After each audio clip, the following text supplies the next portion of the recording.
এই যে ভোট একমাত্র আমারে মোটেও মানে না।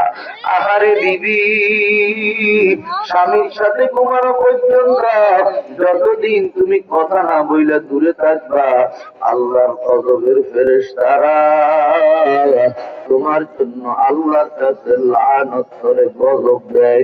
বলে আল্লাহ, এই নারীকে তুমি লানত দিয়ে ধ্বংস করে দাও, সে তার জামাইয়ের মনে এত কষ্ট দেয়। এই জন্য উম্মতের মা বোনেরা 5 ওয়াক্ত নামাজ ঠিক মতো আদায় করবেন, রমজান মাসের রোজাগুলি ঠিক মতো রাখবেন, তাদের উপর হজ ফরজ হজ করবেন, যাকাত ফরজ হয় যাকাত দিবেন। এখানে বড় মাদ্রাসা আছে, এখানে অনেক মুফতি সাহেব আছে, যাকাতের হিসাব গুলি করাইয়া নিবেন। ও যুবকেরা, ও ব্যবসায়ীরা, বিদেশিরা, তোমরা ঠিক মতো হিসাব করে যাকাত দাও না, এই সম্পদ গুলি কিয়ামতের মাঠে সাফ হইয়া তোমারে দংশন করবে রে বল। এই জন্য যাকাত গুলা ঠিক মতো দিবা, স্বামীর হক আদায় করবা, ছেলে মেয়েগুলারে আল্লাহর কোরআন শিখাইবা।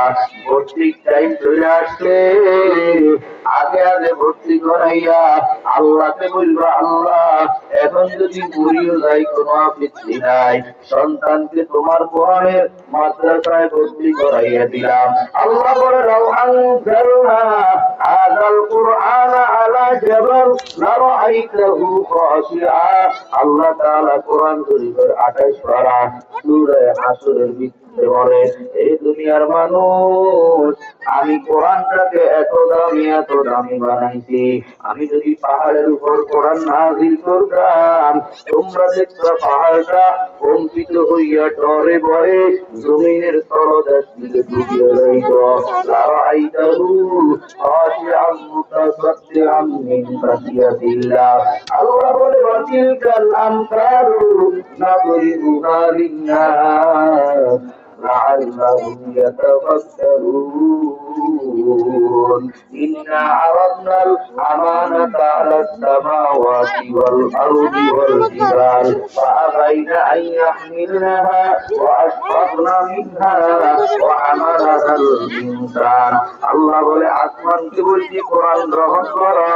আসমান বলে, আল্লাহ এত দামি জিনিস আমি সহ্য করতে পারবো না। জমিন বলে, আমিও পারবো না। আল্লাহ বলে, মানুষ গ্রহণ করেছে। মন এমন তোমাদের ঘর আছে, ওই যে রমজান মাসে কোরআনটা খুললা আজ পর্যন্ত আর কোরআনটার দইয়া দেখো নাই। এই কোরআন কিয়ামতের মাঠে আল্লাহর কাছে তোমার বিরুদ্ধে মামলা করবে। ওয়া ক্বালা রাসূলু ইয়া রাব্বি ইন্না কওমি ইত্তাখাযু